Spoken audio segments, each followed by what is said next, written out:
Talk Shoes. Recorded live. Well, thanks for inviting me. It's my pleasure and privilege and blessing to be here to talk about this. And before I even start, I want to thank you for the quote that you gave, a very poignant quote that has everything to do with the information that we're about to cover. And that is a quote from an American Roman Catholic bishop in one of the mainstream, most respected newspapers in America. He said, and I quote, "When the United States controls the world, the Roman Catholic Church will control the world." And the Roman Catholic Church controls the world. And if that sounds incredible, what would even seem more incredible is the fact that the Roman Catholic Church controls the United States of America. And, of course, many of you are aware that myself and Walt Stickle and others that are in this research, a lot of people now, it's growing by leaps and bounds, have talked about the Carroll family, the Roman Catholic Carroll family, the infinitely wealthy and powerful Carroll family, that one of which was a Jesuit, John Carroll, and the founder of the most powerful and prestigious Jesuit university in this country, Georgetown University, which cultivates the cream of the intellectual crop in this country, Jesuitizes them, gives them Jesuit training, and then jobs them out to the most powerful political offices in this country. And it's literally a farrowing house, if you will, for American politicians. And that they occupy some of the most powerful offices in this country. And America is going the way of Rome, and has gone the way of Rome ever since the founding of this country. And nothing puts meat on those bones as does Pope, or rather Antichrist Pope Benedict XVI's visit to this country in 2008. It took place in April of that year, along about the time of Pope Benedict XVI's birthday. But it was essentially called to order. The purpose for the Pope's visit, among many, many, many other things of equal importance, it was officially planned to celebrate the 200th anniversary of the first Roman Catholic bishopric, the first Roman Catholic bishopric of the colonial period. The first bishop of America, the first Roman Catholic bishop, was the Jesuit priest John Carroll, the founder of Georgetown University. And I will add something else that's very significant. This bishopric, when it was established 200 years ago, as of April of 2008, was done during the period of the suppression of the Jesuits. They were no longer even supposed to exist in the world. The Jesuit order had been suppressed by a papal bull by the name of Dominic Ac Redemptor Noster. And it was a papal bull, some say, and not a brief. It had the official title of a bull, and that makes it Roman Catholic canon law, and that makes it irreformable. And the papacy in 1773 abolished the Jesuit order as a result of universal outcry among the nations of Europe and the world because of Jesuit intrigue, the overthrow of governments, the incessant instigation of wars, fomentation of wars, and discord in Europe. The Catholic nations of Europe, along with even the Protestant nations of Europe, were they knew what the purpose of the Jesuit order was, and the nations were tired of war, and the papacy abolished the Jesuit order.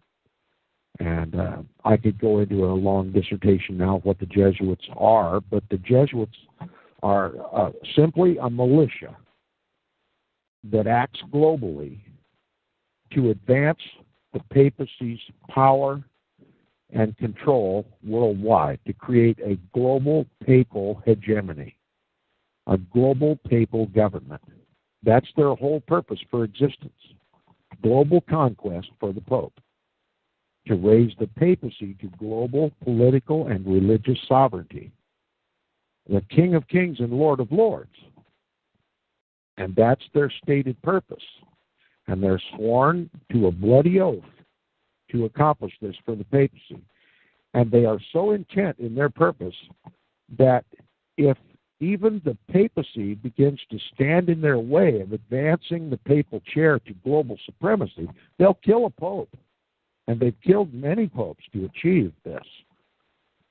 And so every pope knows that he stands the risk, if he stands in the Jesuits' way, he stands the risk of being assassinated.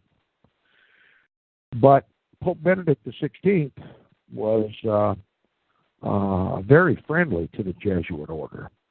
And he came to this country to celebrate the 200th anniversary of the first Jesuit priest, the first bishop, elevated to bishop in this country, the first official bishopric of this country who was a suppressed Jesuit at that time.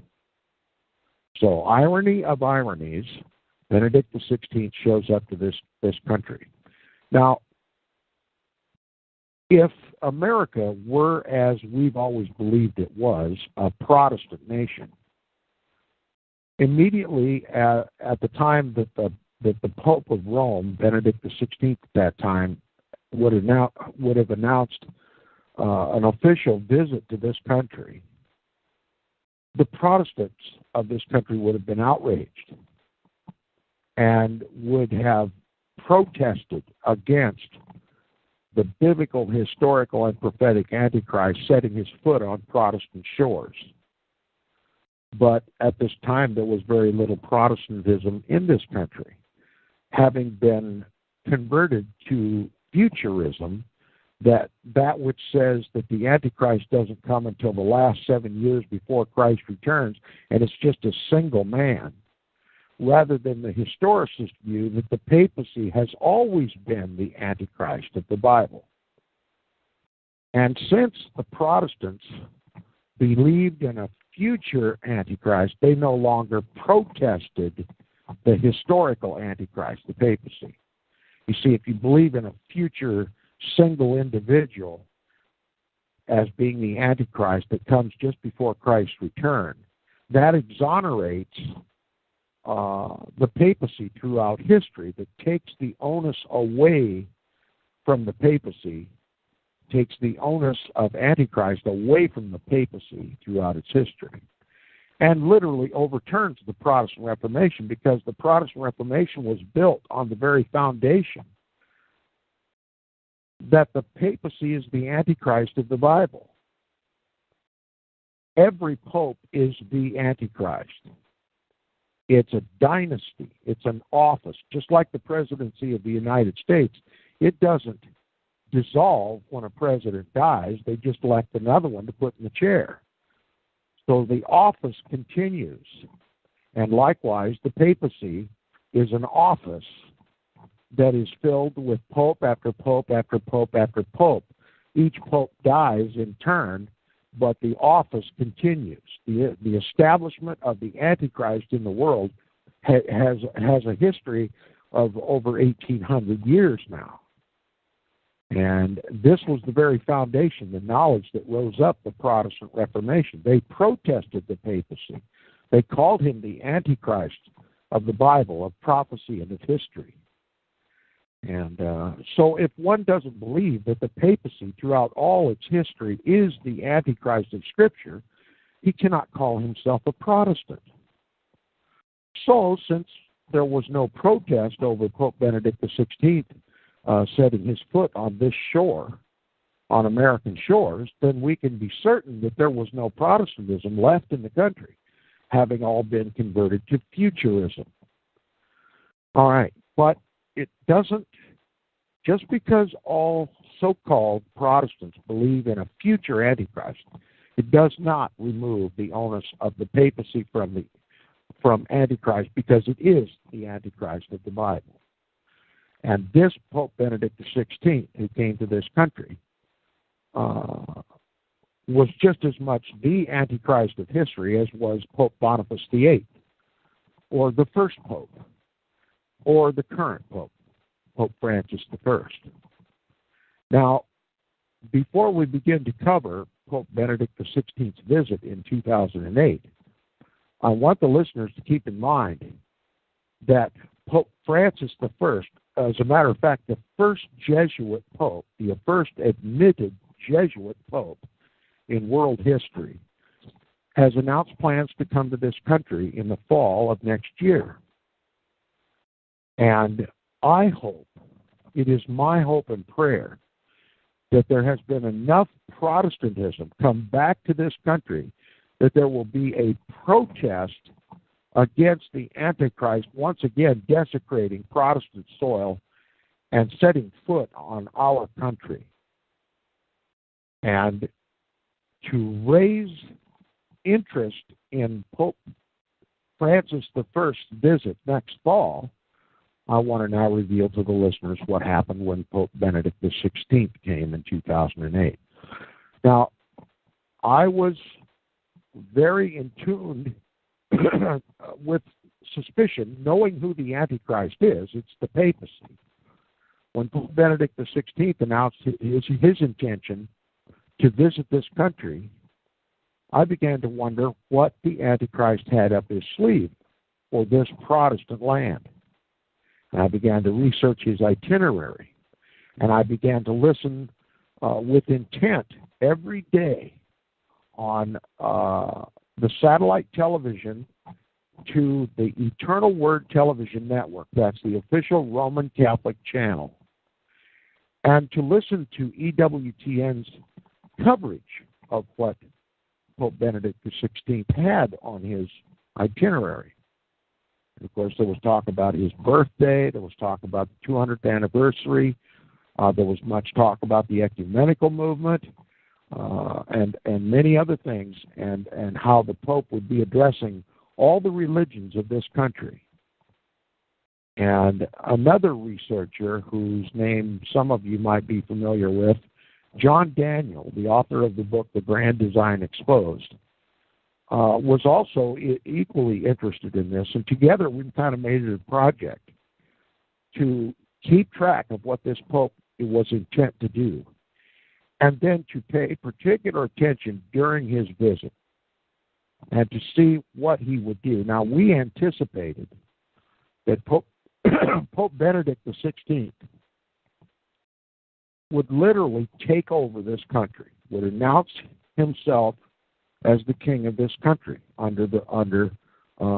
currently under the administration of George W. Bush, who is a Skull and Bonesman, which is just one of the auxiliary arms of the Jesuit order, a Freemasonic institution that serves the Jesuit general. And knowing the history of the Bush families, and particularly Prescott Bush, George W. Bush's grandfather, who financed Hitler's Nazi regime through his Union Banking Corporation, which fell under the disfavor of Congress, who eventually closed the bank for him, and should have filed suit against the Bush family for financing an enemy of war, but which got away scot-free and simply had to turn over the assets of their bank. But George W. Bush, who we knew had direct ties to Hitler's Nazi regime and being financiers of that Hitler Nazi regime, and because of that financing, Hitler was able to wage a holy crusade, a holy Roman crusade against the Protestants of Germany, against the Jews of Germany and all of Europe, and against the Orthodox sect of the Catholic Church, which broke away from Rome in 1054 AD. And so it was largely because of the Bush family that Hitler could afford to do the Second World War. And we knew that there was a very, very secret but very, very close relationship between the Bush family and the papacy.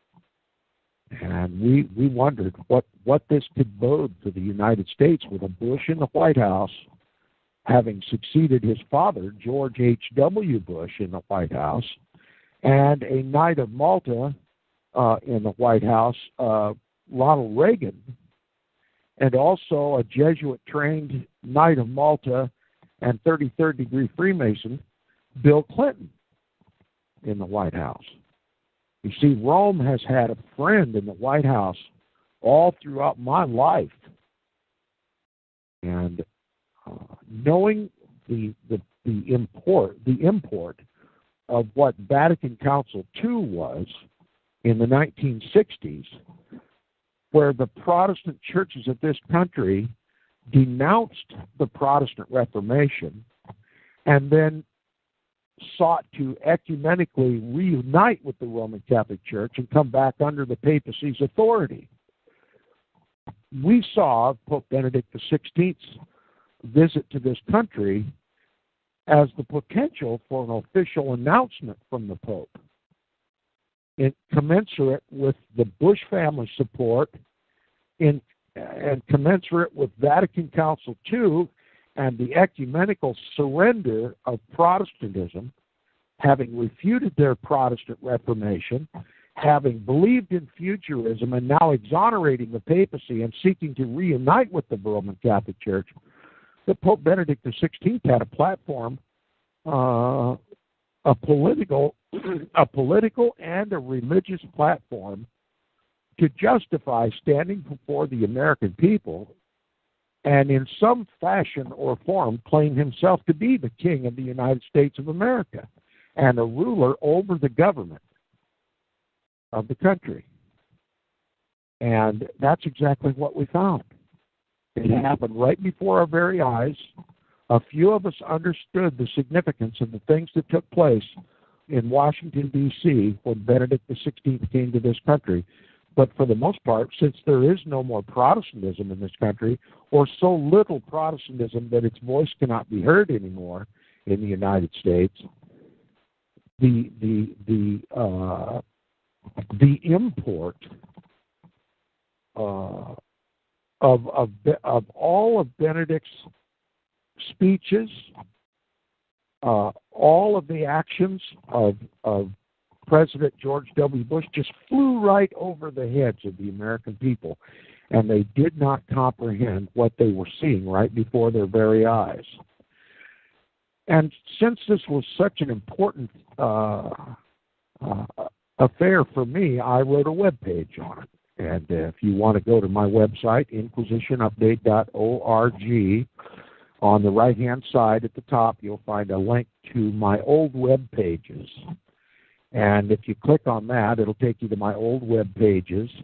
And you can scroll down on the left-hand side, you'll find a button that says Vatican Takeover of America.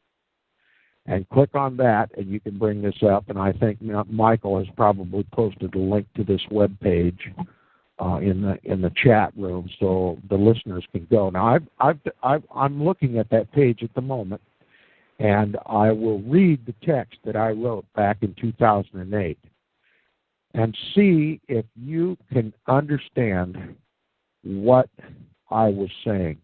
And it includes videos backing up my assertions, You can click and watch all those videos and make up your mind for yourself. But at the beginning of the page, it says, April 16th, 2008 was celebrated as a military victory for the Pope over the United States of America.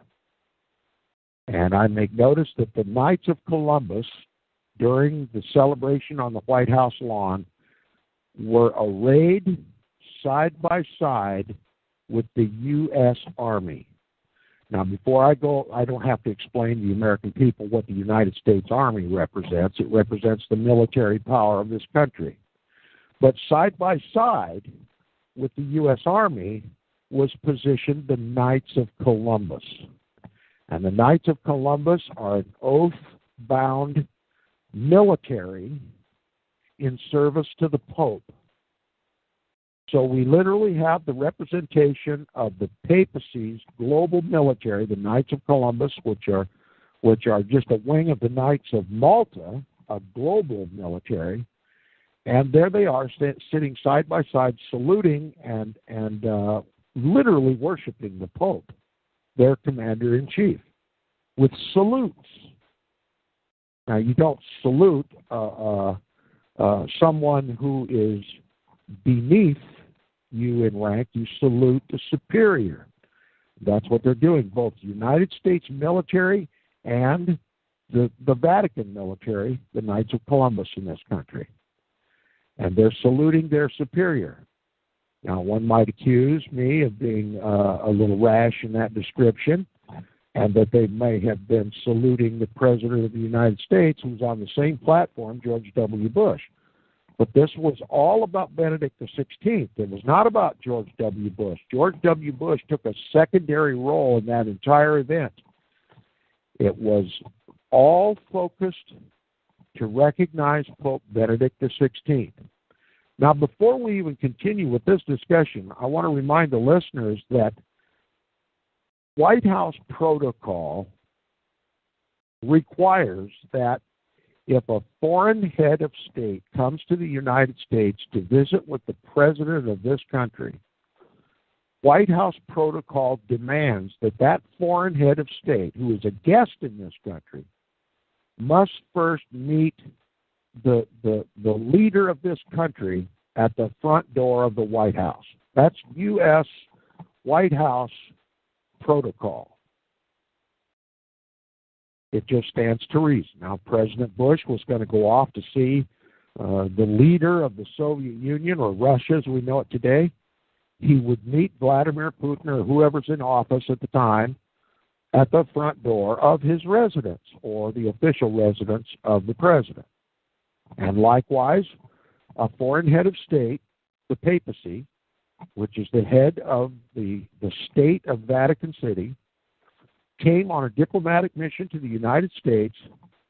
Protocol dictates that he meet the president at the front door of the White House. He's a guest. And this is it's almost universal protocol all over the world. This is the form of respect that is demonstrated all over the world. When you visit a foreign head of state, you meet him at his front door. But in violation of official White House protocol, President George W. Bush got in his limousine and was chauffeured to Andrews Air Force Base, where a red carpet had been rolled out in front of the airplane at the foot of the steps of disembarking at the airport. And positioned on either side of that stairway from the airplane to the ground were U.S. military personnel dressed in full uniform. Now, U.S. military protocol forbids a uniformed officer of the United States Armed Forces to carry a foreign flag. That can get you court-martialed. But yet, at Edwards Air Force Base, at the foot of the stairs, coming down out of the airplane, was a full-dressed U.S. Marine carrying the Vatican flag. And Had there not been an exception made, he would be guilty of violation of official U.S. military protocol and hauled into court-martial. But there we have it, right in the videos. A Marine carrying the papal flag. Now notice in the video, when you watch, the red carpet that is laid out is rolled out so that the Pope doesn't get his feet dirty. And no one from the United States, no one, whether he be from the press, from the president's entourage, anyone from his family, anyone from the airlines, anyone from Edwards Air Force Base, no one was allowed to set foot on that red carpet until the Pope did. And so we observed the official protocol for visiting the Pope, and the Pope comes down the stairs and steps onto that red carpet, and then the President George W. Bush and his family join him on the carpet. Where we were a little bit amiss in our predictions of what would happen for that meeting, we expected Pope Benedict XVI, as is customary protocol for the papacy, when he arrives on a foreign soil that he claims to own and rule, the papacy normally, after disembarking from the airplane, when his foot touches the ground, he immediately drops to his knees and kisses the ground, signifying that he owns it. This time, Pope Benedict XVI did not kiss the ground. And we stood a bit embarrassed because we predicted that he would, thus showing all of the listeners that he was going to demonstrate that he owns this country called Protestant. Okay? And I was a bit in a quandary when he didn't do it. And, of course, I was watching the full-time live coverage on EWTN at the time, and there was talk among the set of EWTN whether or not Pope Benedict XVI was going to kiss the ground when he arrived. And they were just as surprised as I was when Pope Benedict XVI didn't kiss the ground, and they asked the question, I wonder why the Pope didn't kiss the ground, which is customary. And somebody informed them that Benedict XVI did not kiss the ground because the previous Pope, Pope John Paul II, in his papal visit to the United States, he did kiss the ground. And since the papacy is an office that continues, Pope after Pope after Pope, the papacy is still the papacy, no matter who's in its office, who's in the chair, that formality had already been completed. And so it was not necessary for Benedict XVI to kiss the ground. And now, that's about all I have regarding the official first contact between the President of the United States and a head of a foreign state called the papacy, a most hostile foreign potentate to the Protestant United States of America, where the President completely dismissed White House protocol, met the Pope at the airport rather than at the front door of the White House, allowing U.S. military forces to carry the Vatican flag against military protocol, and then stepping aside and leaving the red carpet untouched until the Pope stepped on that red carpet, and then they escorted him to his entourage waiting for him at Edwards Air Force Base. From there, the party moved to the front lawn of the White House. And this is where I expected the worst to occur. And of course it did. But it was all over the heads of the American people because they're not Protestant in their belief. They don't see the papacy as Antichrist. They don't see the papacy as what the papacy has always claimed to be, the King of Kings and the Lord of Lords. the governor of all governors, the head of the world.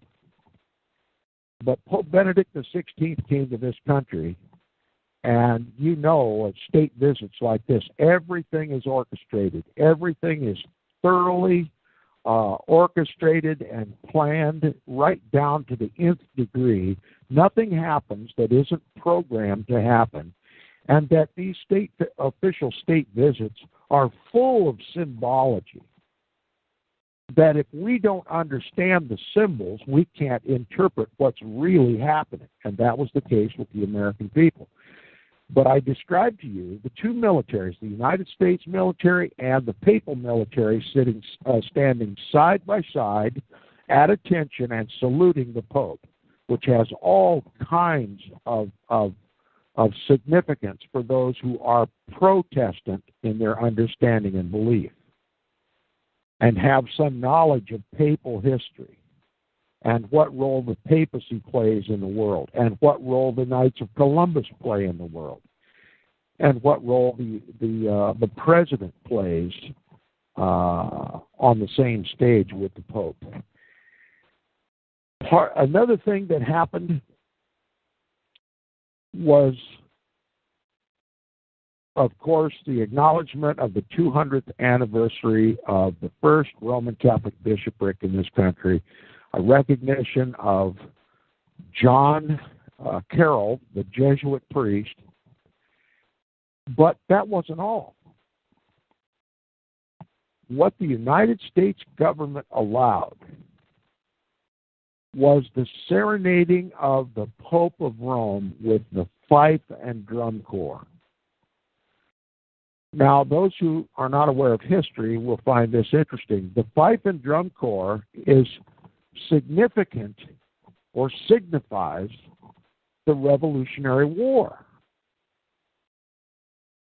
Now, the Revolutionary War, contrary to what you've been taught in your schools, the Revolutionary War was fomented to separate the United Colonies, the 13 colonies of what later became known as the United States, to separate those colonies from Protestant Great Britain. You see, prior to the Revolutionary War, the colonies were Protestant. And the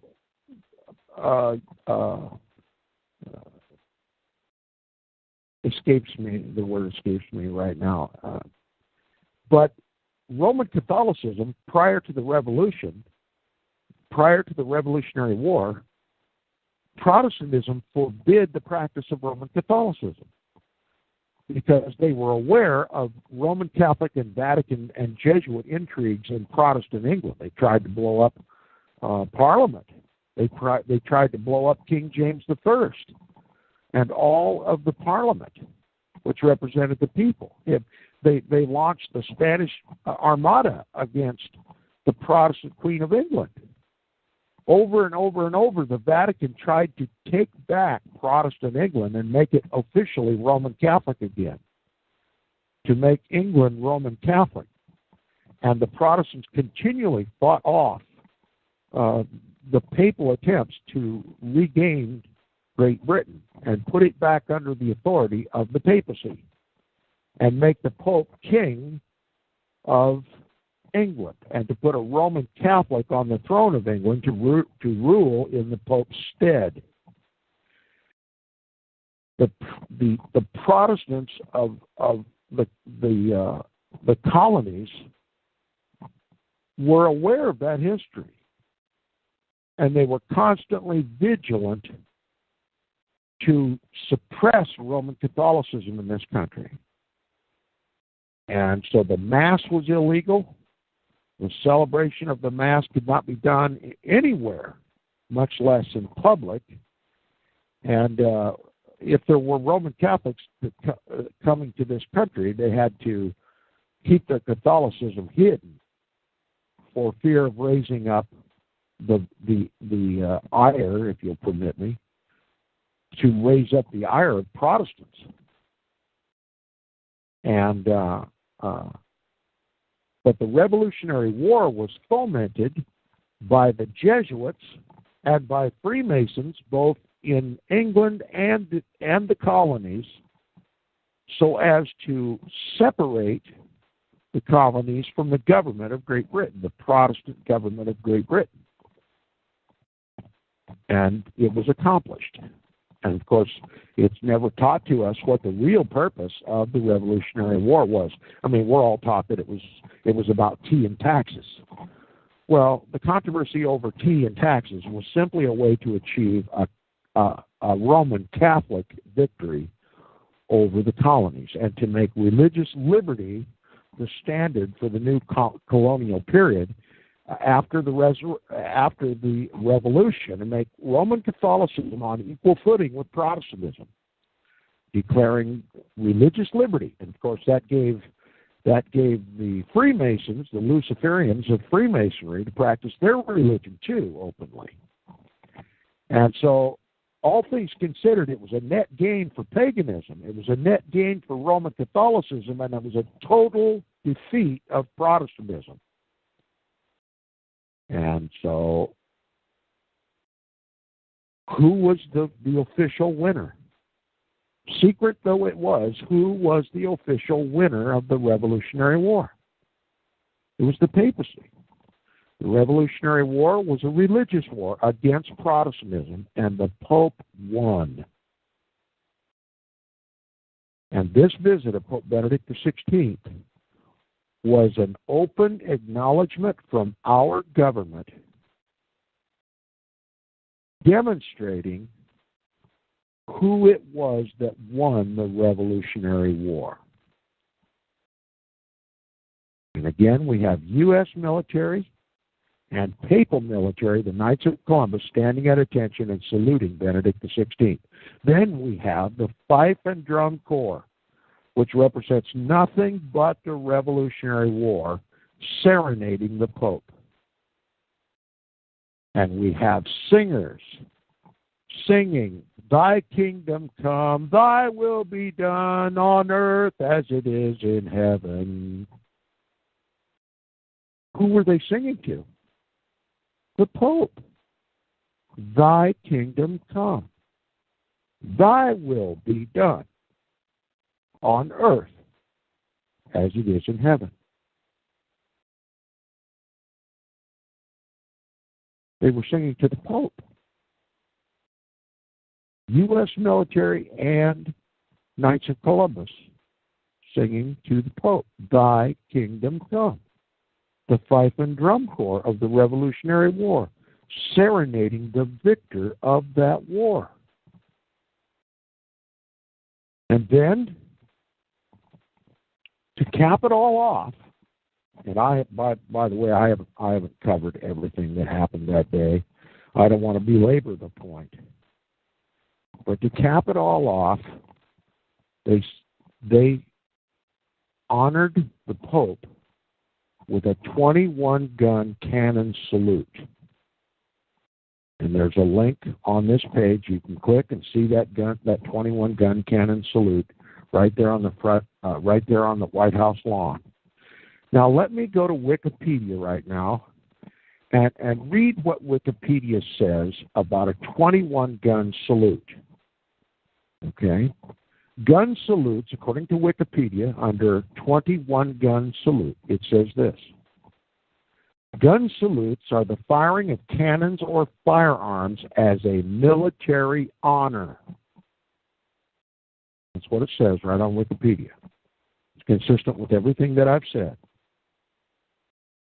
They gave a 21-gun salute to the Pope. And 21-gun salutes are the firing of cannons or firearms as a military honor. So here we have the significance that is demonstrated through everything that happened that day, that it was to honor a military victor in the Revolutionary War. Now, it wasn't Protestants or pilgrims that were being honored that day. It was the Pope of Rome, the biblical, historical, and prophetic Antichrist of the Bible. Our government was announcing the Pope to be the military victor of the Revolutionary War.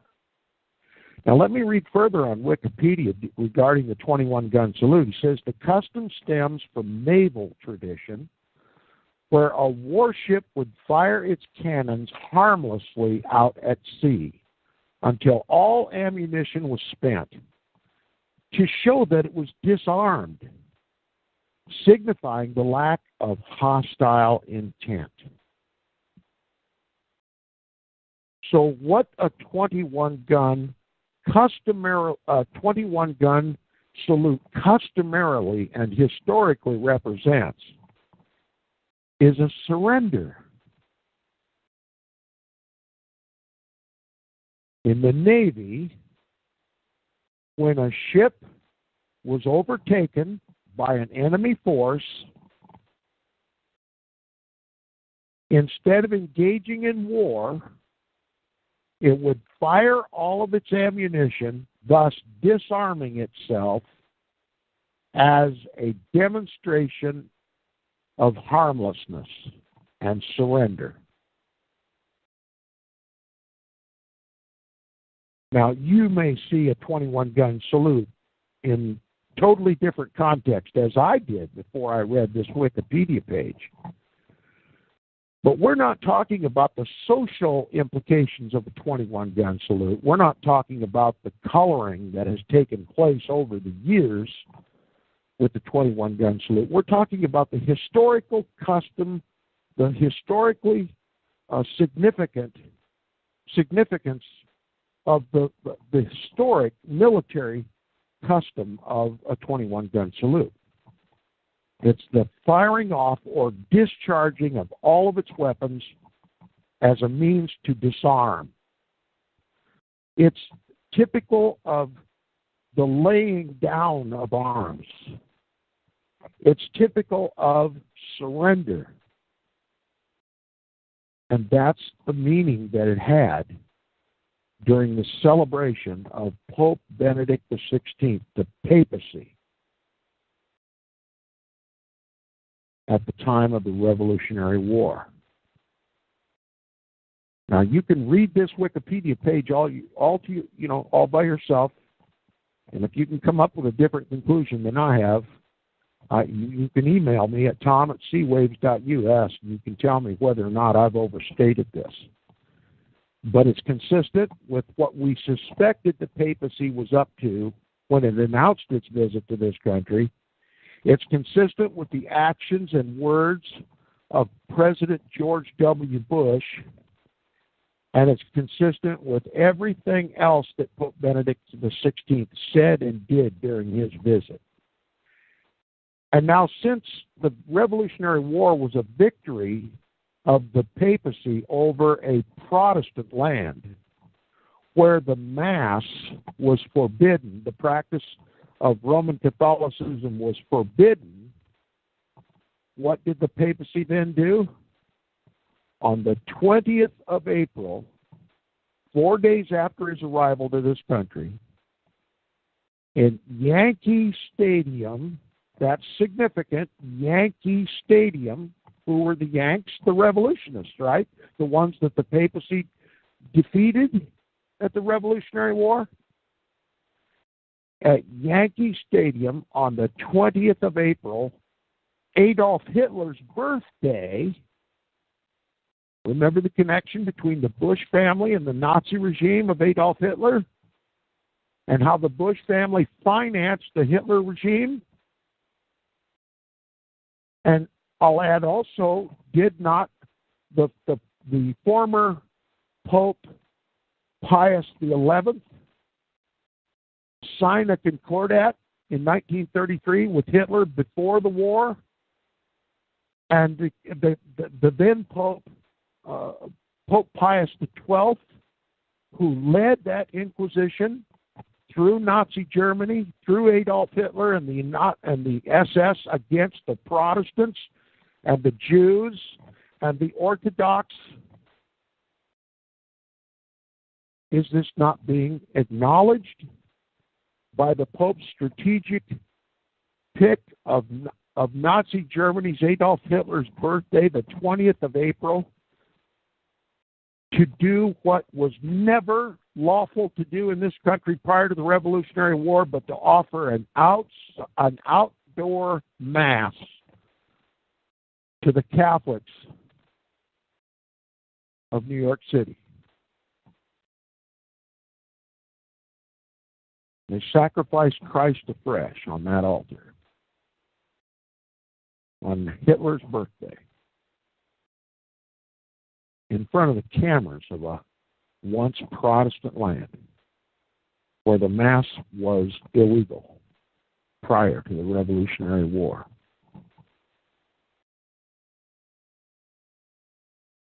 It was exactly what John Daniel and I predicted it would be. It was dripping in historical significance. And every historical event that it celebrated was proclaimed by the actions and events that occurred on the White House lawn as celebrating the papacy as the victor of the Revolutionary War. And I want to remind the listeners that this same Carroll family that produced the Jesuit priest that became the first bishopric in the United States of America, that same Carroll family donated all the land that is now occupied by the Capitol building in Washington, D.C. And also, much of what is known today as Washington, D.C. was owned by the Carroll family and donated for the federal seat of the United States government.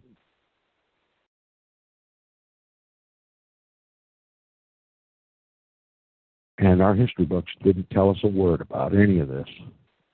The press didn't tell us what the significance were of the events that occurred on the 16th through the end of Benedict XVI's visit. And that's not all that happened. Pope Benedict XVI met with the Protestant leaders of this land. The leaders of every Protestant denomination in this country met with Pope Benedict XVI at one of the Roman Catholic cathedrals, and each were called by name. They came forward one at a time and shook the hand of the Pope. Many of them wearing black, according to Roman Catholic canon law, which signifies their submission, their subordination, and penance. Submission. And all of that is consistent with what was decided at Vatican Council II in the 1960s, where Protestants renounced their Protestantism, declared publicly that it was an error to say that the papacy is the Antichrist of the Bible, because they believe in a future Antichrist now, a single individual. That had been taught in the churches in this country ever since the early 1800s, and it had finally reached all the Protestant churches. Futurism has become the orthodox teaching of the Protestant churches today. They no longer look at the papacy as the biblical, historical, and prophetic Antichrist. They have renounced Protestantism. And while you're on that Wikipedia page, I implore you to just type in the words Protestantism and read what it says. Protestantism is built on the belief that the papacy is the Antichrist of the Bible. That's the definition of Protestantism. Not only does it embrace Christ as the Savior of the world, the remission of our sins, the propitiation of our sins, and union with the Father, but it denounces the papacy as the Antichrist or the counterfeit Christ in the world. That's what it says on Wikipedia about Protestantism, and that's exactly what it means. So if you call yourself a Protestant and you do not believe the papacy is the Antichrist of the Bible, the historic papacy, from the beginning to the current, is, was, and always will be the Antichrist of the Bible, you cannot legitimately call yourself a Protestant. If you believe that there is a future Antichrist, thus exonerating the entire history of the papacy, then you have repudiated Protestantism. And that's exactly what futurism was designed to do, to get the Protestants to refute their own beliefs. And once that was accomplished, then all Rome had to do was say, we forgive you, come back to mama. And that's what they're doing. That's what they've done in this country. There's almost no Protestantism left in this country. And that's why the historical and significant events that happened on the White House lawn during Pope Benedict XVI's visit simply escaped all understanding in this country, except for the Roman Catholic hierarchy and the hierarchy of the American government. Together, they celebrated their new union, official union of church and state on the White House lawn. There being no more Protestantism to protest it. They demonstrated before the world's cameras a union of church and state. The Pope beside his king, or beside the King of the United States, George W. Bush, together united. And who did they celebrate? Benedict XVI. And that celebration focused on the Revolutionary War, where Protestantism was officially defeated in this country, and Roman Catholicism was given liberty to not only practice Roman Catholicism, but to grow in strength and power, and in a little over 250 years to control this country. What occurred on the White House lawn and every other thing that occurred during the Pope's visit was dripping with the significance that the papacy was the King of Kings and Lord of Lords of the United States of America.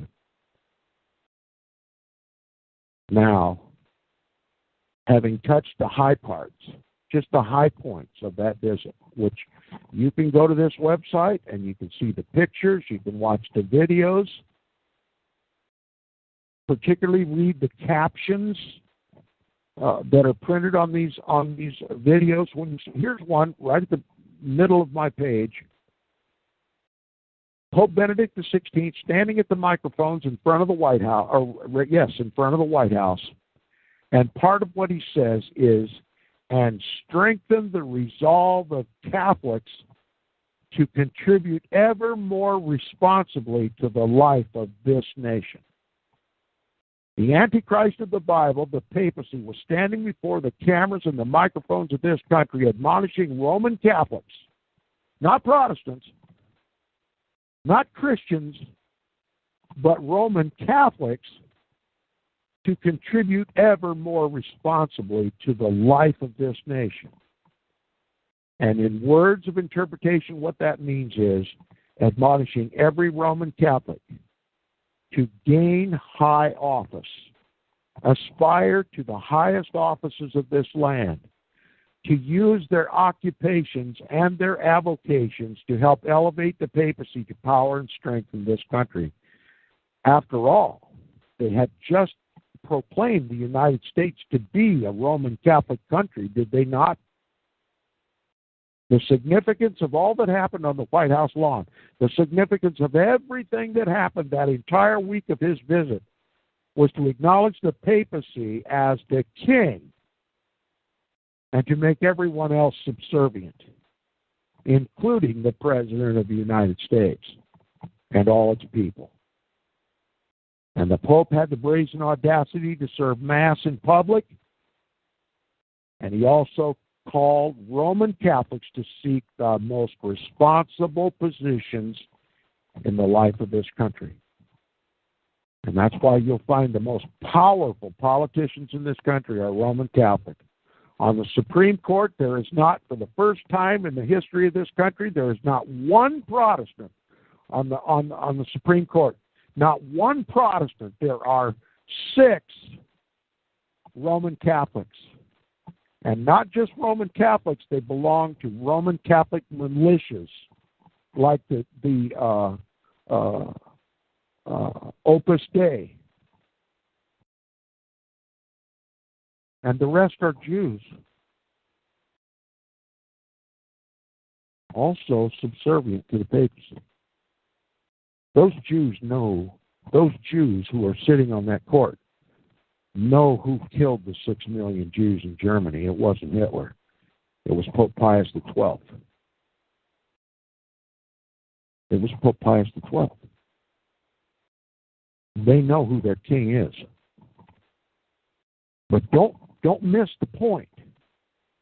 There's not one Protestant on the Supreme Court.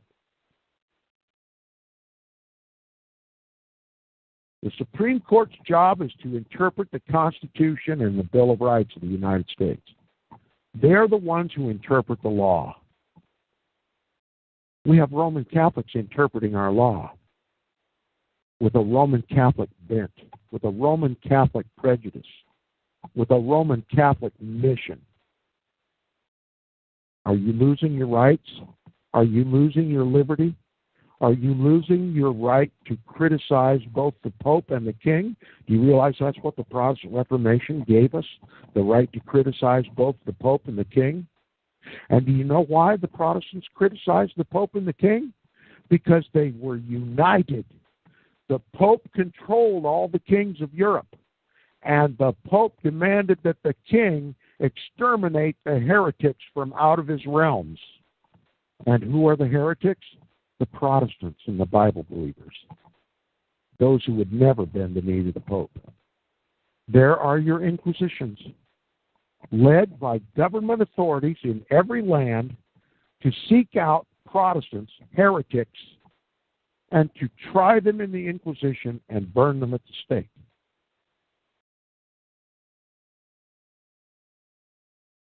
No Protestants on the Supreme Court interpreting our Constitution and Bill of Rights. And we're losing our rights, aren't we? And the king of this country, George W. Bush at that time, now Barack Obama, who's just as subservient to the papacy as was George W. Bush, sitting there with a serpent's grin on his face, while the Pope tells us right before the cameras that he wants Catholics to run this country. Now, if I haven't done anything else tonight, I hope I have raised some Protestant blood. And I hope with that new Protestant fervor, the listeners of this program will take the examples that I've just given you over Pope, or rather Antichrist Pope Benedict XVI's visit in 2008, to watch just as carefully, no, yea, even more carefully, to Pope Francis I's visit to the United States this fall.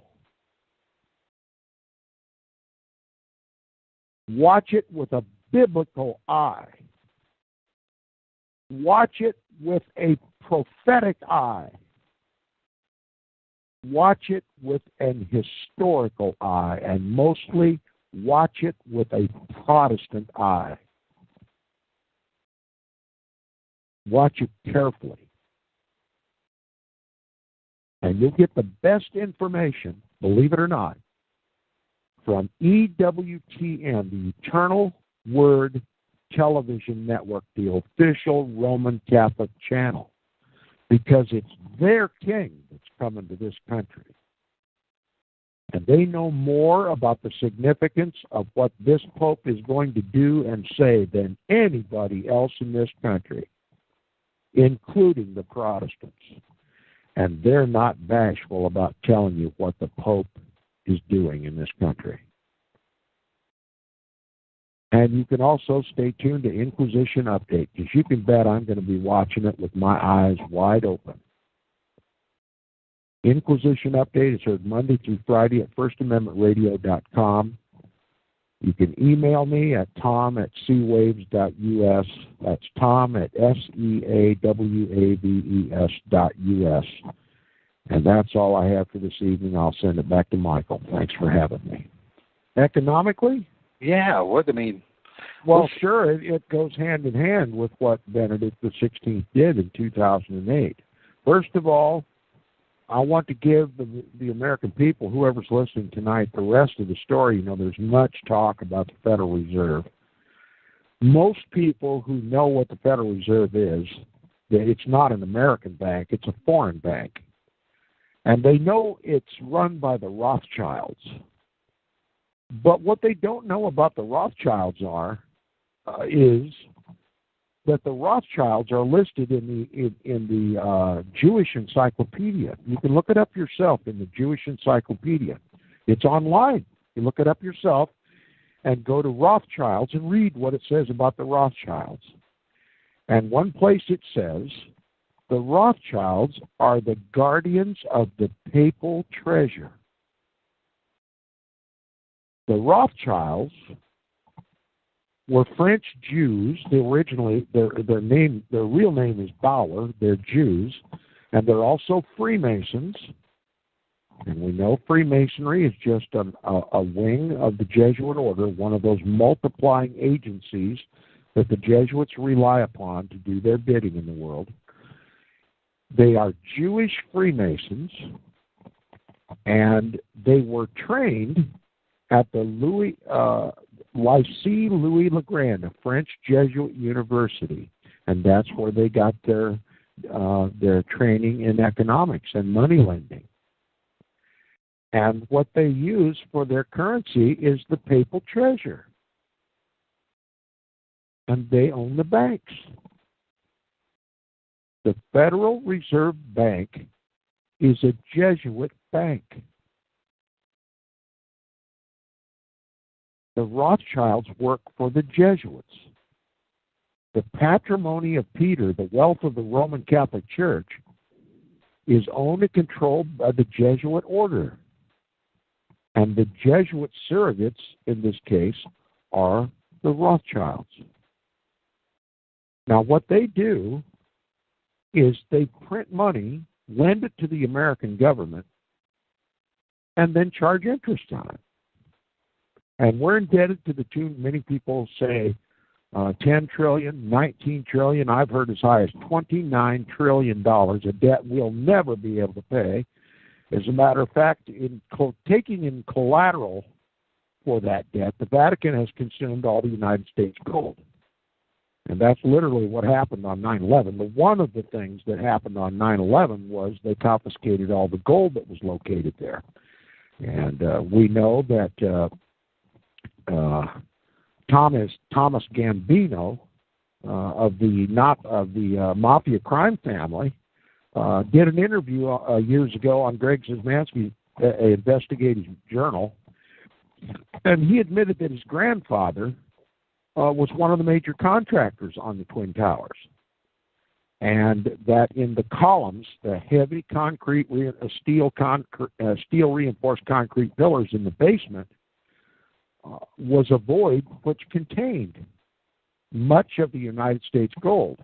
And it was those pillars that were attempted to be blown away in '93 at the first World Trade Center event, and which were blown away just prior to the planes striking the tower on 9/11. And there were eyewitnesses to big, heavy trucks that were loading the gold and taking it out of the World Trade Center after that initial bombing.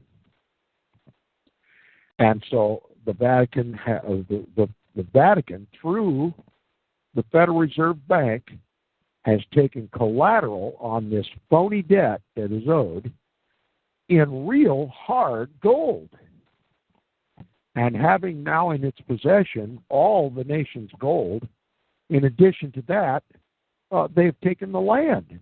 And you can see on the maps describing these national heritage sites or these international heritage sites, virtually all the land west of the Mississippi is now claimed as collateral on the debt. And not only does the Vatican own the gold and the land, it owns many of the people, too. And that's why we have no sovereignty. We have no rights anymore. There's not enough. It's obvious to everyone now. It's obvious to the whole world that the United States can never pay its debt. It doesn't have enough assets. All of its assets are tied up as collateral against that debt and then sold to places like China and Russia. And many Muslim nations own a portion of that debt. And so when the Vatican is ready to pull the plug on this once Protestant republic, she could easily call in China or Russia or both together with the Muslim nations to claim what's left. And I know this is above the heads of most who are listening, but history is going to prove that the Vatican, listen, can you comprehend this? That every dime that taxpayers pay that is collected by the IRS, the Internal Revenue Service, goes to the Jesuits.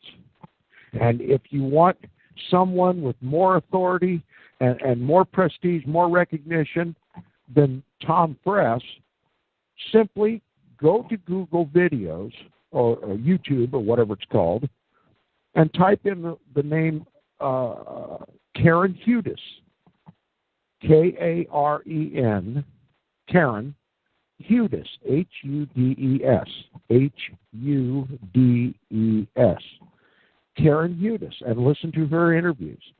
She's a whistleblower at the World Bank.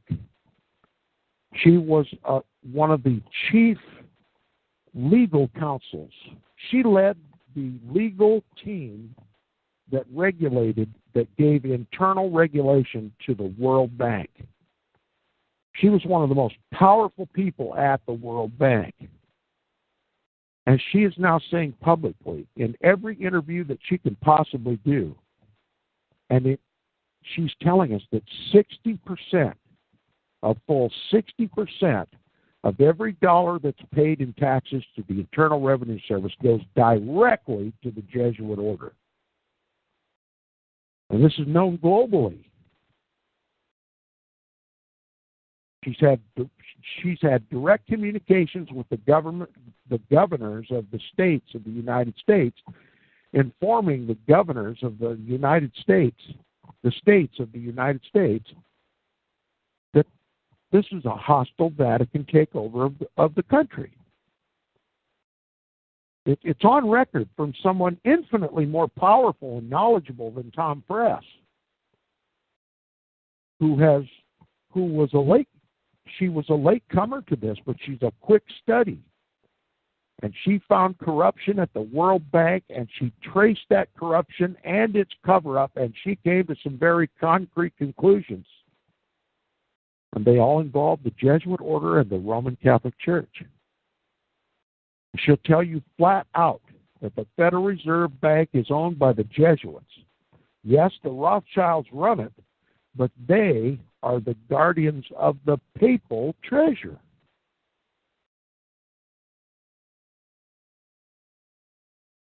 Now, my credibility as just a little Iowa country bumpkin pales in comparison to somebody like Karen Hudes. And it's easy to dismiss somebody like me as a kook, but you can't dismiss Karen Hudes. And I invite all your listeners to Google Karen Hudes. Go to her website. Read her material. Go to YouTube. Watch her videos. And see it for yourself. The United States is in a crisis. Protestantism is under attack. We have been financially enslaved by the Vatican through the Federal Reserve Bank, a Jesuit bank. And Rome's ready to call in her chips. And the only thing that can stave off this Vatican destruction of this Protestant land is to return to Christ and return to Protestantism, the knowledge and the belief, the conviction that the papacy, and only the papacy, is the Antichrist of the Bible, the Antichrist of history, and the Antichrist of prophecy. The little horn, the man of sin, the son of perdition, the Antichrist of the Bible are speaking of one and the same system, the papacy. Daniel prophesied it, Paul prophesied it, the Apostle John prophesied it. We've seen it through history. We've seen it through war. We've seen it through politics. We've seen it through world economics. We've seen it through the blood of the saints and the martyrs of Jesus. And now we're going to add our blood to theirs if we do not act. Back to you, Michael. Thank you, Tom. Well, I got a question for you, because I was going to ask you, what can we do about this? And you said return to Christ. Return to Protestantism. Spread Protestantism. The knowledge that the papacy is the Antichrist and the papacy has taken over this country. Now look, the Protestant reformers didn't have to raise a gun. They didn't have to raise a sword. They simply informed all the Christian world and showed them from the Scriptures and from history that the papacy is, was, and always will be the Antichrist. And they liberated all of Europe. Yes, there was war, but they had to overthrow their own governments too, because their governments were subservient to the papacy. And they overthrew those governments, and they put representative governments where the people ruled the government, not the Pope. And that's what we have to do in this country. We know our government has turned into a hierarchical system that doesn't care at all about the people or its rights. It doesn't care about true Bible Christianity. It wants to destroy true Bible Christianity because it serves the papacy.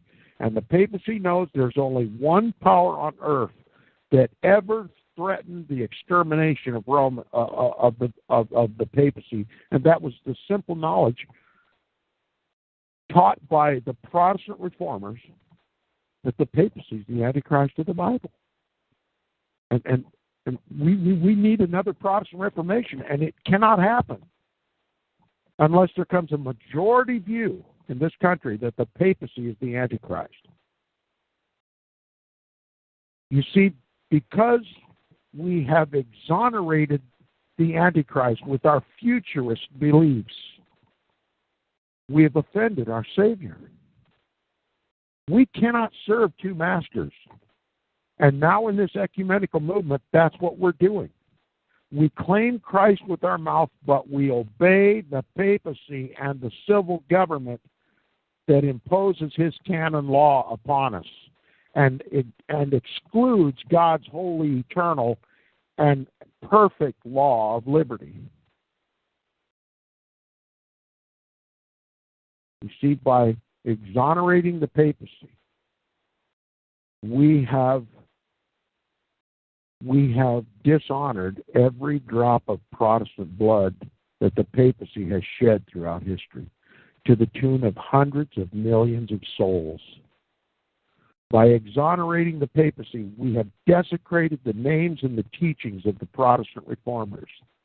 We have renounced Protestantism by joining this ecumenical movement to unite God's house with the synagogue of Satan in Rome. And God is not going to have it. And we must repent, serve Christ, and cast out Antichrist. That's where we stand.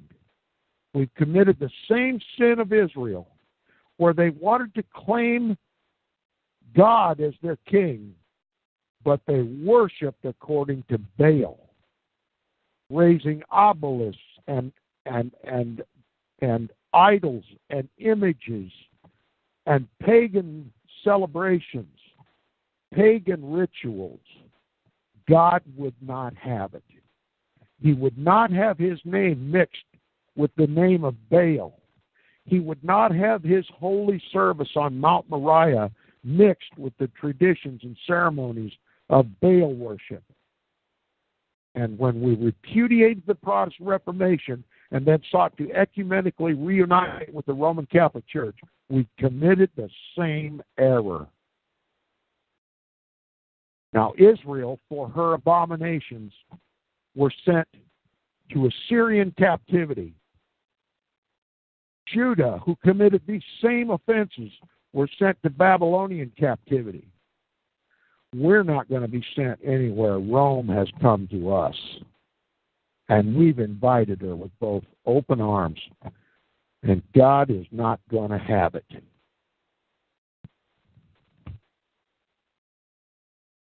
So, we're looking at this financial crisis that started in 2007 and then really started ramping up in 2008. And we are still in it, especially with the housing bubble and the crash and the tens of millions of folks who have lost their homes. A housing bubble that could not have been possible were it not for the Jesuit-trained Bill Clinton. Oh, boy.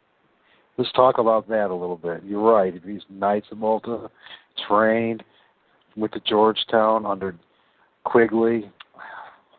What happened? It's an attack on Protestantism. It's cloaked in economics. It's cloaked in healthcare. It's cloaked in war. It's cloaked under the Federal Reserve. It's cloaked under Congress. It's cloaked under the White House. It's cloaked under the Supreme Court. But it's always an attack on Protestantism.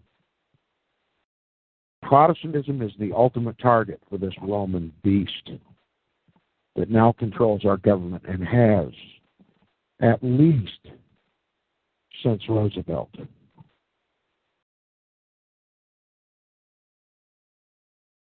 So what I see is, Tom, I look back in history, I look at Germany in the 20s and 30s, and I see it being replayed again in this country. As part of the Jesuits and Rome's end game for this country is to bring us down to such a point that we're willing to go all out on this ridiculous World War III? Or is it just, what's the end game here? Why are they destroying us? Well, I said that at the outset of the program. What is desired by the papacy, what has historically been the goal of the papacy ever since its beginning, is to claim the world as his inheritance. Under the donation of Constantine, a known forgery, the Vatican has claimed to be the owner of the land, the air, and the sea.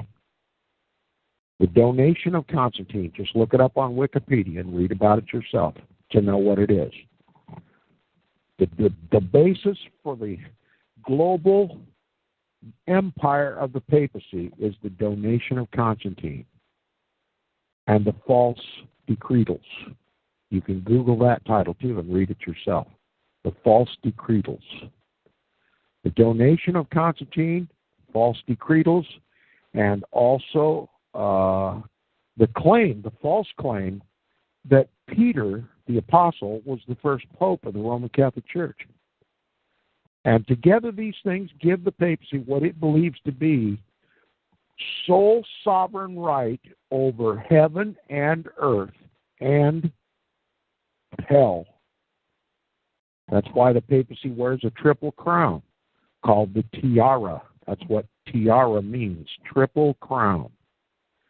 And on that bullet-shaped crown that's infinitely expensive, encrusted with some of the most precious jewels in the world, and the Pope has hundreds of them, there are three crowns, one at the top, one in the middle, and one down about just above the brow.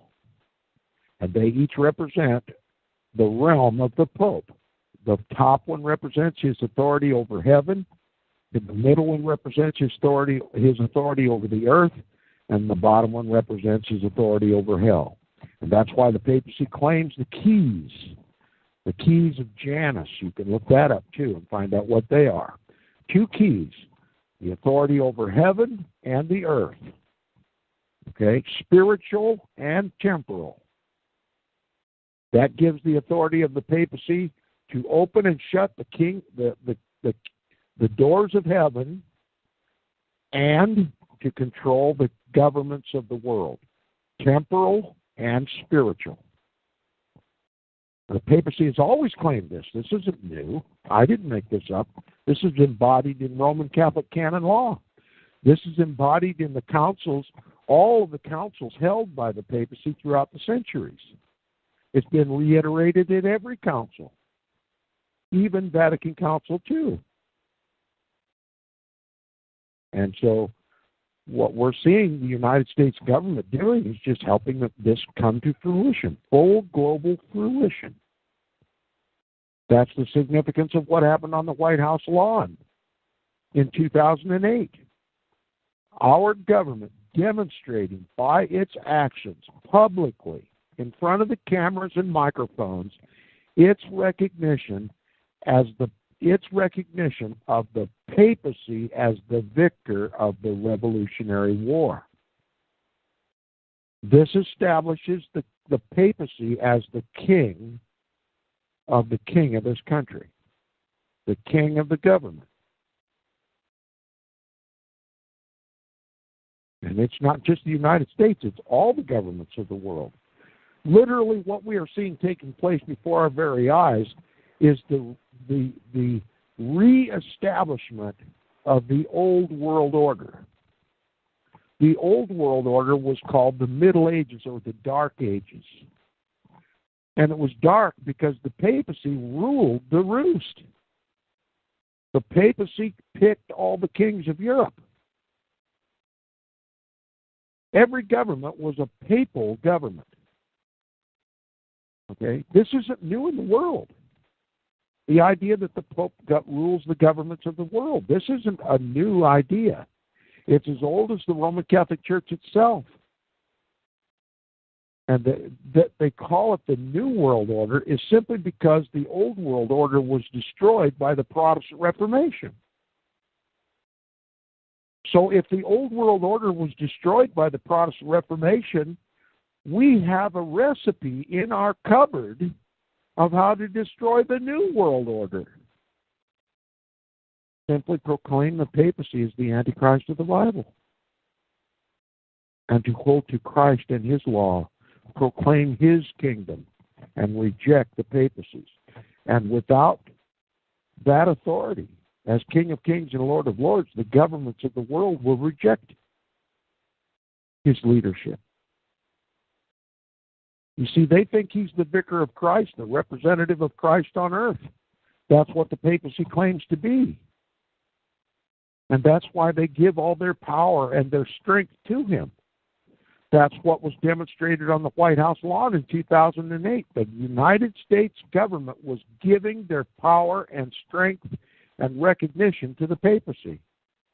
That's why he traipsed all over New York and Boston and Washington, D.C., desecrating everywhere he went, and even so much as bringing into servitude the leaders of all the Protestant churches.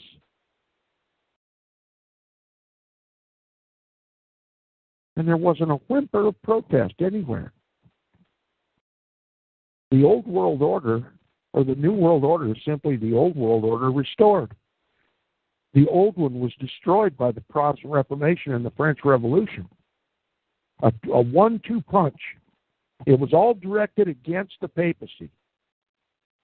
Both the Protestant Reformation and the French Revolution, which was atheist in character, they leveled a 1-2 punch against the papacy. And the papacy lost his temporal power. He could no longer control the governments of the world. He could no longer lead the nations in crusades against God's people. And the papacy, since the Lateran Accords were signed by the papacy and Mussolini in February 11th, 1929, the papacy has literally rebuilt the old world order. And our government official, George H.W. Bush, I'd call him president, but he wasn't elected by the people. He was a papal king. In his State of the Union address, he announced this new world order. He just failed to tell us what it was. He knew who he was speaking to, and he knew they would understand what this new world order is. It's only the Protestants who are ignorant. Well, I would argue this more than just the Protestants. I would think it's 99% of this country is, regardless of whether you're Protestant or you're a heathen or you're atheist or whatever you want to be labeled or what people label you. The fact is this country has been deceived from the get-go. And once again, what happened in 2000, April 16th through the 20th of 2008, only a handful of people knew about it. You're one of them. I didn't hear about this at all until last night. This message is extremely important. For those who join in late, go back and listen to this whole episode. It'll be one of the most important episodes you will ever hear in your life. And it's not an exaggeration. For those who are listening to this and who will be listening to this, I beg you to download this and pass this on to as many people as you can. The only answer we have left at this point, folks, is to expose the Antichrist, regardless of how tired people are about it, regardless of how they don't care about it. You know what? We have to. It's our last hope. We lost the Protestant movement in this country. It was finalized during Reagan's period and his inauguration in the 80s. And then in 2008, we lost our government completely. And if we're fooling ourselves if we think there's any more options left at this point outside of God Almighty himself and the fact that we finally wake up and we start having enough courage to speak the truth for once, or there will be no change at all for the positive. There will be none. And at this point forward, there's going to be nothing but pain. There's going to be nothing but sorrow. And if we don't stand up and at least expose who's responsible for this, I don't know what God's going to think of us. You mentioned pain and sorrow. You mentioned pain and sorrow, Mike. I call it inquisition. You're right. What happened every time the papacy got control of a government? The Holy Roman Empire wasn't built in a day. It was built nation by nation by nation. And every time the Vatican got control of a government, every time the papacy made that government Roman Catholic, the first order from the papacy was to the new Roman Catholic king of that land, exterminate the heretics from your realms. And that's what they did, and we can't expect anything less, and that's why my program is called Inquisition Update, because Rome now controls our government, and has for a long time. And the only reason there haven't been the beheadings of Bible-believing Protestants, the only reason we haven't been burned at the stake or laid in the guillotines, is because we've surrendered through the ecumenical movement. Now, should we continue this peaceable surrender to the Vatican through Vatican Council II and ecumenism? Or should we return to Christ before it's too late? We better return to Christ. That's right. There is no other option. Got no choice. We have to repent like Daniel did in Daniel chapter 9. Read Daniel chapter 9, the first 23 verses. Daniel was weeping in sorrow for not only his sins, but the sins of Israel, for bowing down to images and idols, for worshiping God by the means that the pagans worship Baal, the Babylonian god, the sun god. Daniel finally understood the sin of Israel. And he knew by reading the books of the Bible that they would be in Babylonian captivity for 70 years. And we're in Babylonian captivity now, but nobody's even repenting. We owe the same prayer to Christ today that Daniel owed to God when he prayed in Daniel chapter 9.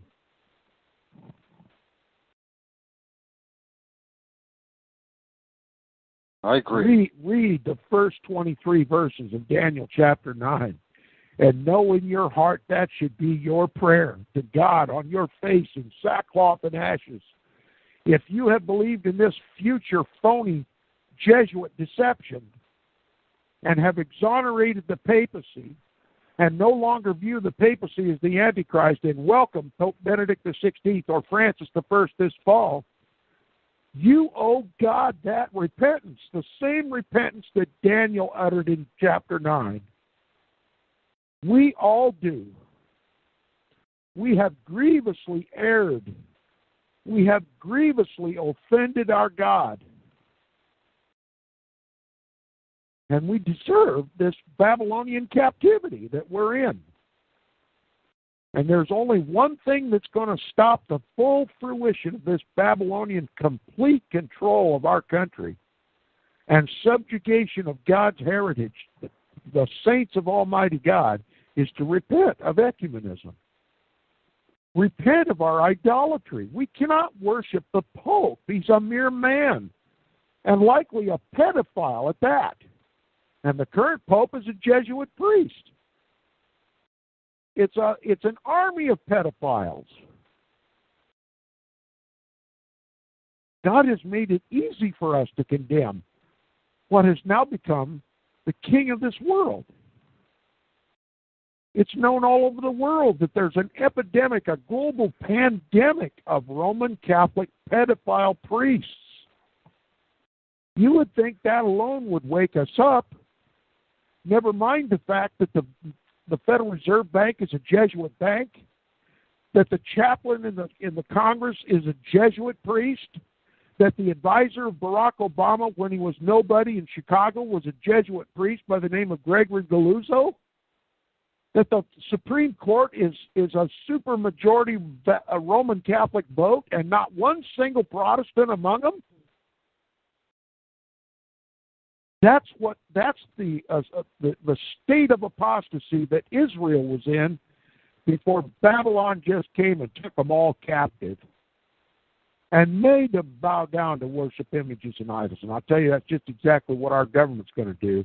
It's going to make us on pain of economic sanction to bow down and worship this idol, the papacy, the Antichrist of the Bible, to bow down and worship images and idols, just like Israel did. And to send our children off to crusades, wars, papal wars. That's what they're crushing us financially to make us fight these wars in the final phase of these wars. And we, if we really are truly Bible-believing Christians, first of all, it is our responsibility to be annoying about who the Antichrist is and let everybody know. And it's our responsibility for anybody who's been sitting here listening to the show or in the future to download the show, not to promote nothing but the truth, because I could give a rat's derriere about the whole thing about me. This message is so important. Yeah, we're not selling anything. We're not trying to become rich and famous. You can forget my name right after this show. Just don't forget the information you got here. And anybody who listens to this show tonight, you have to come away with a realization of what has happened to you, to this country, and what your future and your children's future is. And if you don't speak up and do something about it, if you just go, well, this is just an intellectual endeavor, and now I know more about the Vatican, or I know more about the papacy, I know more about Roman Catholicism, you have missed the whole point. This is not an intellectual endeavor. This is not about you proving yourself that you got it all figured out. This is it. You listen to this show, doesn't matter who it is, now or in the future. You now have a responsibility that you cannot shirk. You can't use imagination, futurism. You can't use all this ridiculous arguments about who the Antichrist is. There's no more excuses. And there's no more excuses if you don't bring this up to people. You don't bring up what happened in 2008. If you don't bring up the fact of what this country really is about. And I tell you, I think of all these different quote-unquote Christian leaders out there, it's sharing all this ridiculous false information just to make a buck. I mean, half of them actually believe in it because they're too dang lazy to actually do any homework. They're too lazy to even be inspired by God. They don't even believe in God. They just want a paycheck. And we're all being deceived, and nobody's standing up for the truth. This man, I mean, I'm not trying to give Tom any praise. I have absolute empathy and sympathy for Tom. 6 years ago, he's talking about this stuff I didn't even know about. I've never heard one person ever tell me about what happened in April 16, 2008. This is ridiculous. This is unforgivable. This is absolutely unforgivable to all of us. I don't care where you're at, how much you know, what you now that you know the truth. You are responsible to share this message to people. If you can't do it like Tom Press can, then download this and have them listen to it. Most of us can't do it. Most of us are so dumbed down, including myself, and don't have a clue what the heck's going on, that we do need to be humble enough to listen to someone like Tom Press for once and actually start listening to this man. You know what I mean? I mean, what the heck has happened to us? I am so embarrassed to be a Christian, to be an American, to be a human being, because the people just don't pay attention to the truth.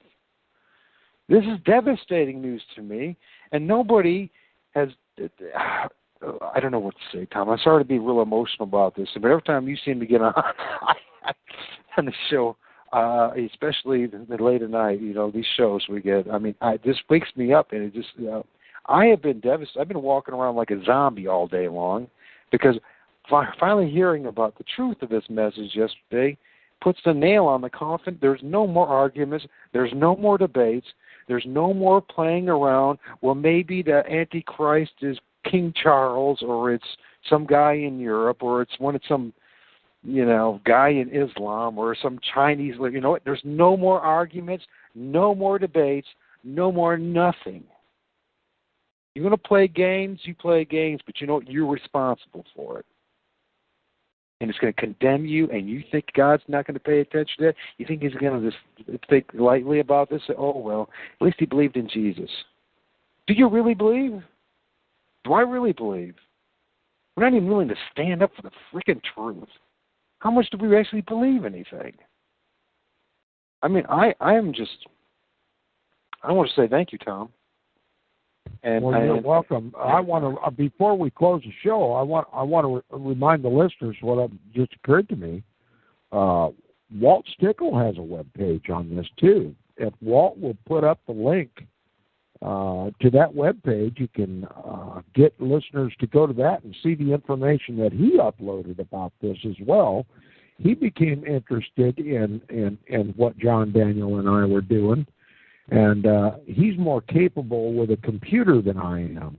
As a matter of fact, most of the videos and images that are on this webpage of mine, Walt put up because I didn't know how to do it and still don't know how to do it. But Walt has more time to do his own webpage, and he's probably got a better webpage on this information than I do. My understanding is he even included some of the text of the speeches that were made by Roman Catholic prelates and even the Pope during his visit, which are full of innuendo, Roman innuendo.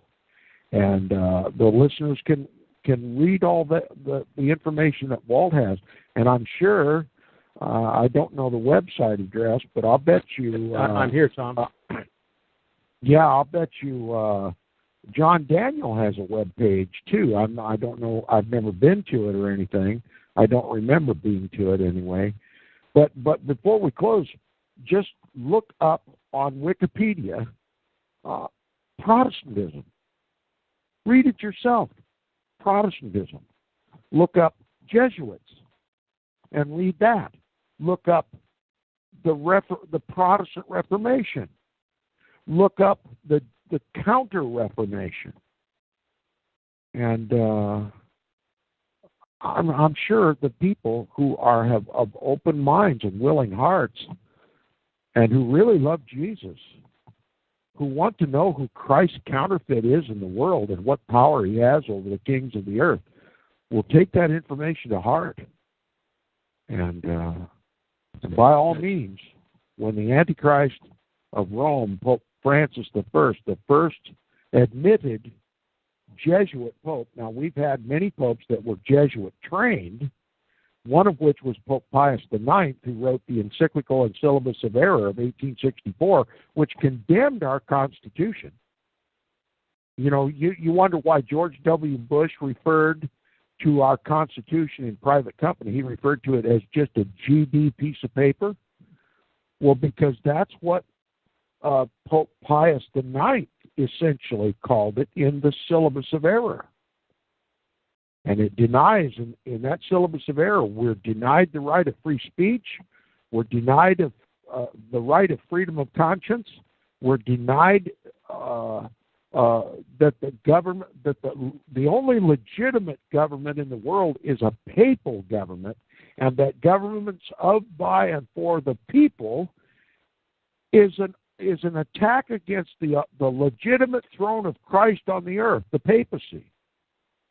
And the papacy, through Pope Pius IX, who was the first officially infallible pope of First Vatican Council's 1870, declared Pope Pius IX to be infallible. He was the one who said that governments, all governments, whether the United States or France or Italy or any of the Protestant nations of Europe, he said all governments of, by, and for the people are a violation of the divine right of the Pope to rule the world. And you have no right to choose your own religion. You have not the right to choose what you will believe. And it was Pope Pius IX who officially damned the Constitution and Bill of Rights of the United States, and that's why Papist George W. Bush said the same thing. It's just a GD piece of paper, and which God damned the Constitution. George Bush's God, Pope Pius IX, Pope Benedict XVI, who he officially recognized as God on an interview he did with Raymond Arroyo on World Over Live. Raymond Arroyo asked him in a live interview, he says, Mr. President, you said when you looked into Vladimir Putin's eyes, you saw his soul.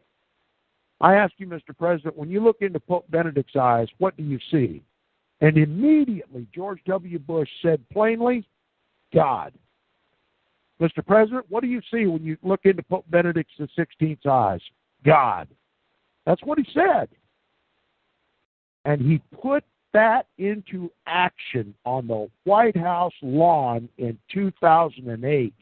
He meant what he said, and he said what he meant. Not to mention what he called us. Do you remember what he called the group of people when they were having some kind of I don't know if it was a protest or some kind of rally or whatever it was? I don't know. He called it a blankety-blank, stupid blankety-blank. I don't even want to say it on air, but it was, he pretty much mocked everyone and called, a bunch of idiots and derrieres and that he had no clue what's going on. And you know what? He was right. We didn't have a clue. Yeah. And you know what? In some way, I don't blame him. In some way, he knows how ignorant the American people are. That's why he got by with what he did in 2008. April of 2008, he got by with all of it because the American people are just as ignorant as he claims. Well, I'm not ignorant anymore, and I think Walt had something to say. Yes, I got a comment. I think it's not. I don't think we should cover it now. But this is another broadcast. I think, Tom, if you would read the speech that Cardinal George gave to Benedict, and then make the comments. And then read the speech that Benedict responded to Cardinal George. It's breathtaking. I mean, my sentiments are the same as Michael. You know, Michael, when I heard this 6 years ago, I was really green, but I knew the significance of it. But 6 years later, and this is what fellowship's about when you share this with somebody, it takes your breath away. Because what we talked about tonight is history. It's history. It's documented history. And my sentiments also is to download this and spread this. I mean, you know, this should be on every alternative news broadcast. The Americans need to know who's running their country. We are not running down. We don't have hate and animosity in our voice, but the American people deserve to know who has taken over their country. And my website is at granddesignexposed.com. And all you have to do is put in Grand Design Exposed in any Google search engine, and it goes right to my website.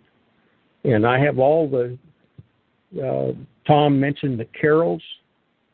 I have a link up there. I have something like 40 different buttons on the left. One of the buttons is the Catholic Founding Fathers. Now, I didn't name that button.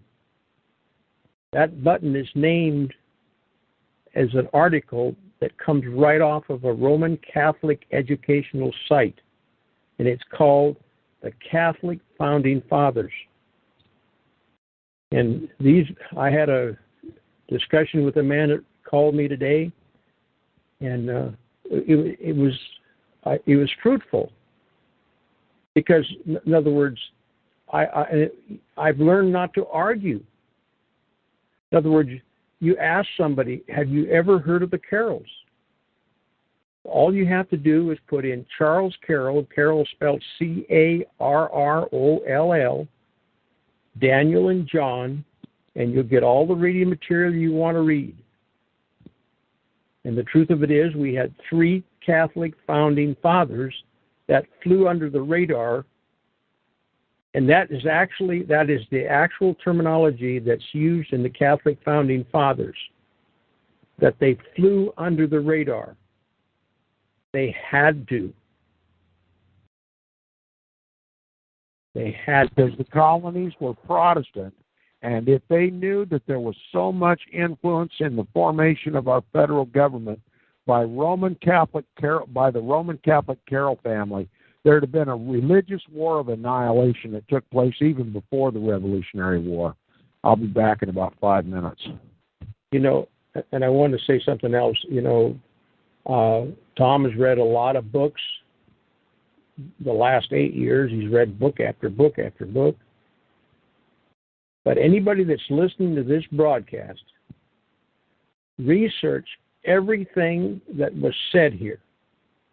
This was a documentation on the Pope's visit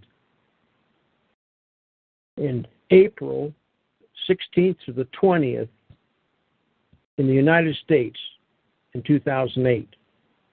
And it went completely unnoticed. I asked you can just ask your neighbors about this visit. Nobody knows anything about it or the significance of it. You will not know any significance if you don't crack the books and do some research and understand who the Carrolls are. And understand what a Protestant, what it really means. It means like when the Pope's coming over here next fall, we have the biblical Antichrist coming to speak in our in our legislative. The biblical Antichrist. Now, this might mean too much to somebody in the secular world, but anybody that's cracked that Bible, you've got to open it up again. This is real. There's nothing to debate here. And when you read the speech that Cardinal George introducing Benedict, and that's up there on my site, it's called the Pope's Speeches in 2008. Both the speech that Cardinal George gave to Benedict and Benedict's response. You know, my sentiments are yours. And I knew about this for 6 years, Michael, and that's why sometimes I get a little short, you know. But I learned today, when you want to talk about some of this stuff, you have got to start at the ground level. If somebody doesn't know anything about the carols, they do not know anything about the American Revolution. What we heard about the American Revolution is Disneyland. Once upon a time, there was a president called George Washington, and he had a bunch of little fairies, Jefferson, Benjamin Franklin. But one thing they don't teach you, and this, what I'm about to say, is very instrumental. It isn't what they've told us. It's what they've left out. Because those three Catholic founding fathers were very, very instrumental in the founding of America. And all three of them, now John Carroll had 26 years of Jesuit education, and he was a card-carrying Jesuit. Now Charles, his cousin, and Daniel, his brother, they were not Jesuits, but they had 12 to 14 years at a Jesuit university in France, a Jesuit school. We had three founding fathers that were Jesuits. That is not my opinion. That can be documented. And when you understand what I just said, it should put chills on anybody's back. So that's my comment. I just want to remind the listeners that the whole purpose for my appearance tonight on your program was to show the importance of keeping a close eye on Francis I's visit to this country next fall. We've seen what Benedict XVI did in 2008. What can we expect from this Jesuit Pope? You can bet I'm going to be watching carefully, and I think all eyes should be on deck this time around.